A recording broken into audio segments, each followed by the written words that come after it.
Hi guys, welcome to the RC store. Today we are going to be checking out this Rofun Baha 5Ts Max and what a beast it is. Right, let's get stuck right in. So this thing is absolutely massive, guys. As you guys know, we have got a huge collection of RCs and we are literally getting stuck in, and there's going to be loads of content coming on all of these RCs. So stay tuned, make sure you like, share and subscribe to follow the content and follow our journey.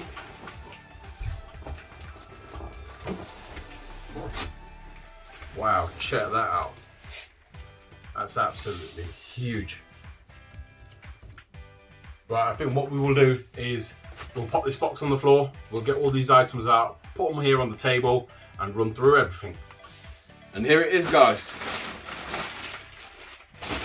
What a beast. It looks absolutely phenomenal. So this is the Rovan Racing 5Ts Max. As you can see, everything that's anodised is in billet alley, which is phenomenal. It looks amazing. It's got a steel roll cage on here, which is an amazing touch. And first impressions, it's crazy. It's a 45cc engine. Just look at the artwork, the exhaust. I'm looking forward to taking this one out and having a good go with this one. So this design is quite unique. These panels here are actually made out of perspex. So the actual vehicle itself is covered with a steel roll cage, and then it's got these perspex panels that are clipped in place. So I'll just show you, and they're quite easy to remove. They literally just pop off. I'll pop them on the side. Gives you guys an idea of what it actually looks like inside.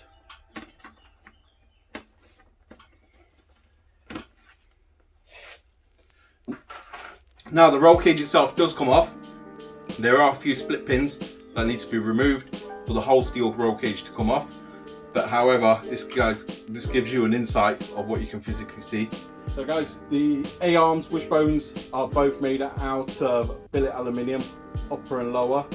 It's got huge drive shafts and they're actually really quite thick and they look quite sturdy, to be fair. You have got rubber boots on the CV gators that join up to the hubs.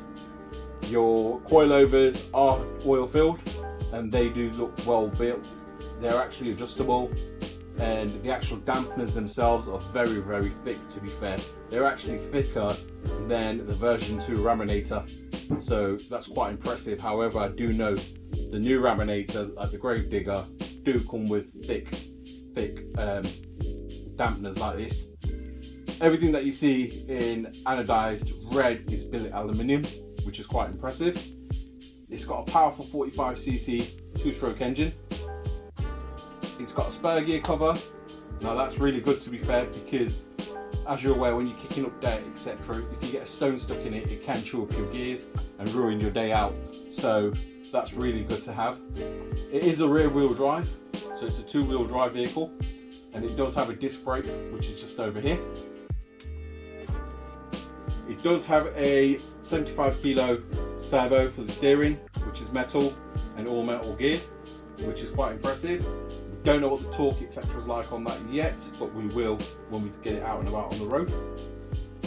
At the top of the roll cage here, it's actually got 4 spotlights, and this actually looks quite smart. So I'm assuming that these all light up because I can see the wiring for them, and that's going to look amazing when we take this beast out on the beach. I think that'll look amazing.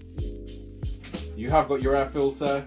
We do have an additional air filter. I will show you that pack later on. You've got your fuel tank just over here, and your receiver box is all encased with rubber boots on all the switches. And this is a very, very handy a bit here, to be fair, because you can jet wash this off and it's waterproof, so that does help quite a bit. Over around the back of the vehicle, you've got that beautiful exhaust system, which actually looks amazing. It's a single pipe that splits into a can and goes into a dual. It has got a muffler on the end of each pipe, as you can see just there, and one on the other side, and it's got your center box just there. So I'm looking forward to see how this sounds as well. It looks quite impressive, to be honest.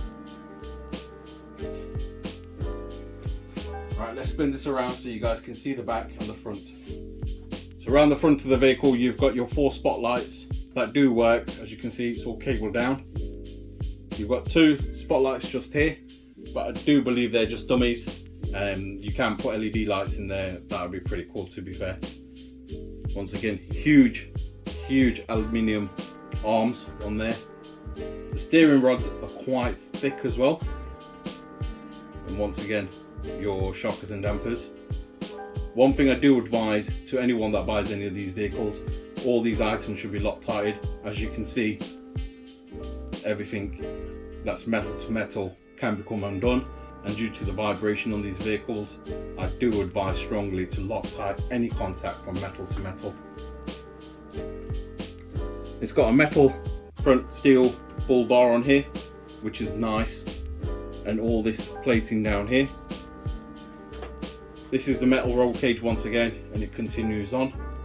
Let me see if I can pop this off.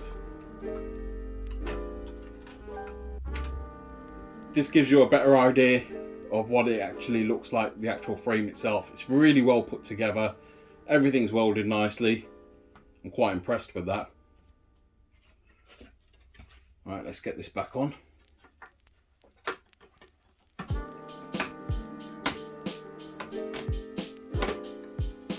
And just like that, it all clicks back together. Really easy, really quick and efficient. So this is a quick demonstration of the lights, just so you guys know what they look like. There you go. Like I said, it'd be nice to get some lights in here to complete it. Guys, that's the exhaust system that I was talking about. Absolutely phenomenal. It looks like a piece of art. The welds are seamless. It's chrome. It's got some cans on there. And it goes through the rear bumper, which is a steel rear bumper powder coated in black, complementing the roll cage. I think that's really well put together and a mega design. There are some taps in there, I'm not quite sure what they're for. Maybe to put some additional extras, or even hang a spare wheel, I guess. But yeah, we'll see when we get out and use it. So the front servo does have a billet aluminium horn. It's just tucked underneath there. It also has a metal aluminium servo saver there, which is spring loaded, which is underneath. Your battery, etc., is enclosed in a box underneath that can be accessed from the top. However, it is all watertight. There's no real reason to go in there unless you want to service your battery, etc. However, for your charging port, literally at the top, you remove the rubber grommet and pop your Tamiya style charger in to charge your battery. So it's quite easy to maintain in that respect. Once again, because it's got all the rubber boots on there, it makes it easy to wash, clean and so forth after you've had a day of ashing. Right, let's talk about what comes in the remote control box, I guess. We'll open this up and see what controller you get with this.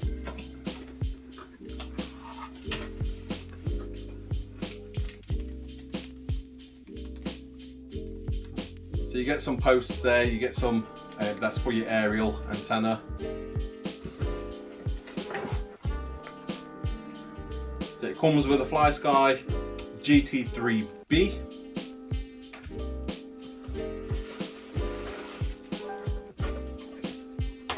Most of you may have already seen what these controllers look like, they're quite popular.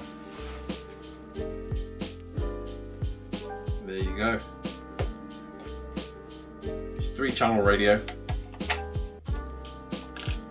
Now the grip on here, it's not a foam padded grip, it's actually a rubberized, texturized print on there. It does feel quite nice, it is quite grippy, however it's not like the foam.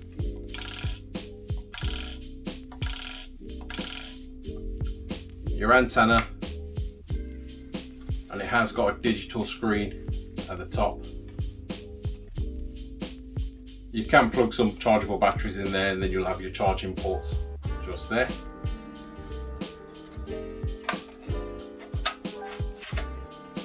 It takes 8 AA batteries at the back. So in the pack, this is what you receive.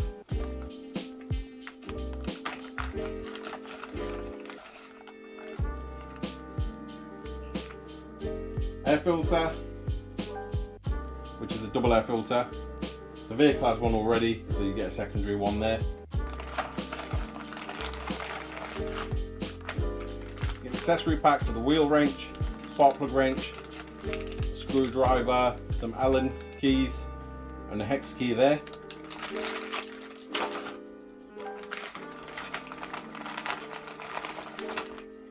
Some spare boots, nuts, bolts, washers, a couple of drive shaft pins in case you lose them, some split pins there as well, which is always handy. Your USB style, Tamiya style charger, and that's to charge the actual vehicle receiver battery. You get a slip here from the RC store. That basically just tells you your standard running and procedure and what you need to do before you start your vehicle and before you take it out for its first run.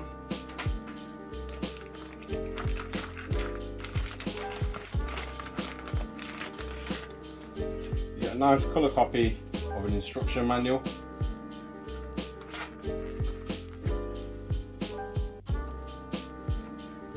So this once again tells you the procedures to start the vehicle up, etc.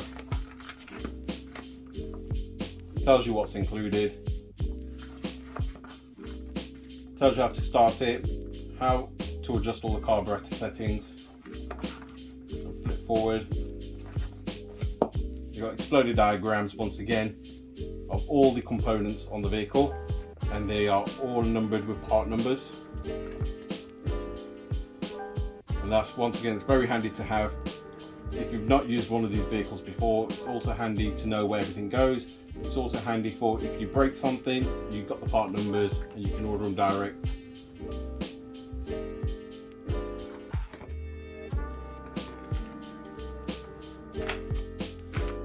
You do also get a fuel can to mix your fuel and your two-stroke oil with. So your two-stroke oil will go down this side depending on what mixture ratio you wanted, and then you turn around and put your fuel on that side. Close it all up, give it a shake, and it's all ready to go. Right, we're going to clear this desk up. We're going to get these wheels on and give you guys a proper view of what this beast actually looks like with the wheels on. So the wheels and tyres are 220 by 120 tyres. They are quite soft in compound, however they're foam filled, which keeps them a bit harsh. I think these will be quite good, to be fair. The wheels have got bead locks going around them. We are going to get these on and let's see what they look like on the vehicle. Right guys, there you have it. The wheels are on and this thing looks like an absolute animal. It's extremely wide. I can't even explain how wide this is. It looks amazing. Can't wait to take this out, to be fair. The suspension is quite nice.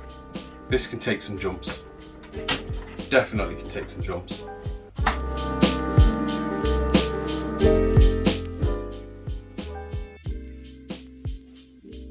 So this is the pull start on the vehicle, guys. As you can see,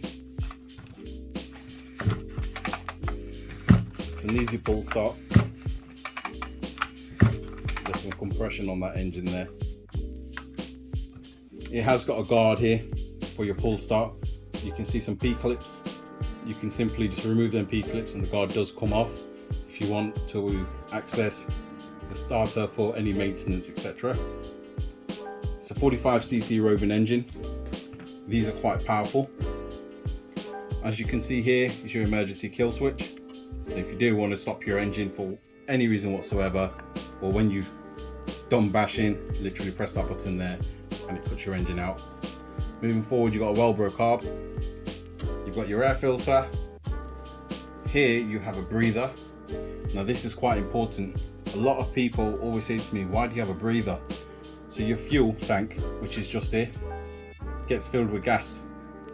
And when that gets quite full, what happens is the engine cuts out. It's very important to burp your fuel tank. So a lot of people will notice when you open these caps, sometimes they have breather holes in them. So as you can see, this one doesn't. Normally the breather hole's just there, and that helps release gases. As this one doesn't, it has a separate line just here, and that allows your gases to escape, keeping your engine running. Moving forwards, you have your receiver box. Now your battery is tucked underneath here. It's completely sealed, it's waterproof, and you can see the rubber grommets that I was talking about earlier here. So you've got your on and off switch. This one here, if you lift this up, you've got your Tamiya style charger. That makes life a lot easier, so you don't have to strip it all out just to charge your battery. You literally plug your plug in of your Tamiya style charger and off you go. These rubber grommets also make it good for if you've been out, you've gone to the desert, or you've gone for some bashing in the mud, so forth. You can actually just wash everything. It makes life a lot easier. Over here, the 75 kilogram servo that I was talking about earlier, which is a metal digital servo. That's placed there. You've got your antenna just there. Everything you see in anodized red is billet aluminium. Now let's see if we can catch the servo horn, which is just in there. So as you can see, you've got a billet servo horn, which is connected over to your metal servo saver, which prevents your servo from getting damaged. If the wheels are under stress and your servo is engaged the opposite way, etc., it will actually save your servo, so it's quite important to have a servo saver. You can see the side of the chassis as we run along. It's been cut out, very similar to the Bahas that you guys will probably seen. Helps reduce weight, which is quite a nice touch.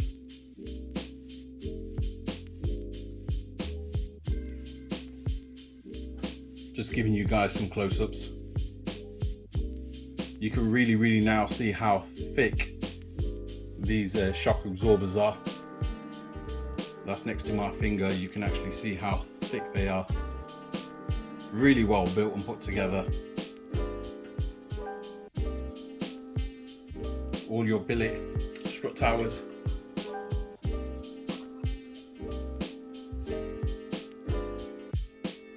Your black powder coated roll cage, which looks phenomenal.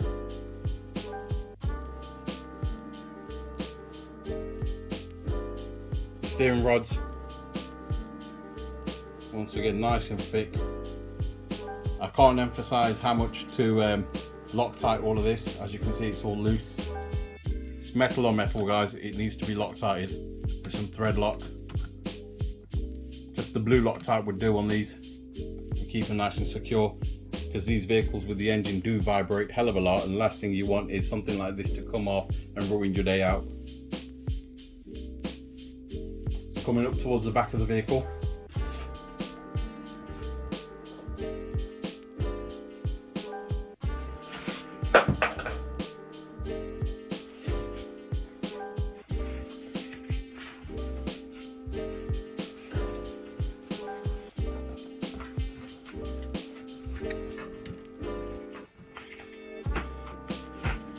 what the fuck is going on here? It's because that tire's pushing it.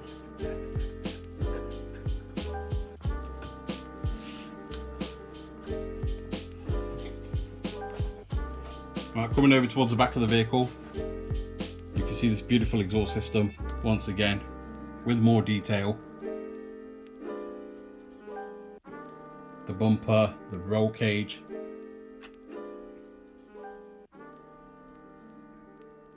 Very well put together. I'll try and focus in and zoom in onto the exhaust wells just to show you how well these look. Just over here. Now normally when you see exhaust systems made, you see all the spotting and spitting of the welds and they're not really weld nicely. These are phenomenal. The end cans look absolutely stunning. It's got the rear back box that runs all the way across. Or should I say silencer.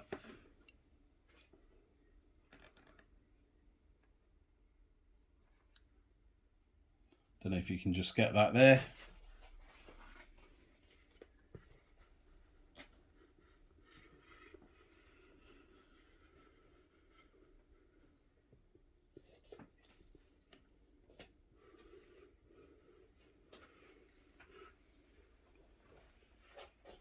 Rear disc brake.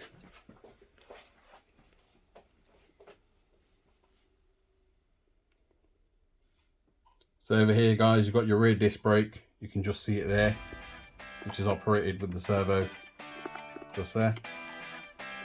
You've got your cover for your spare gear and pinion gear.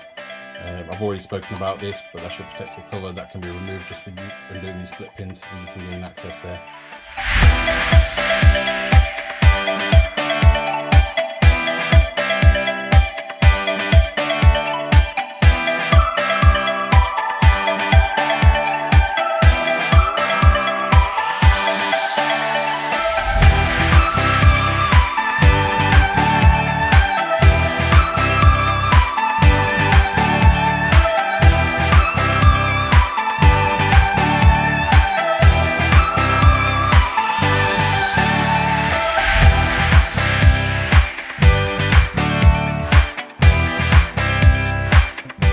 Right guys, that's it for our unboxing video on the Baha 5Ts Max.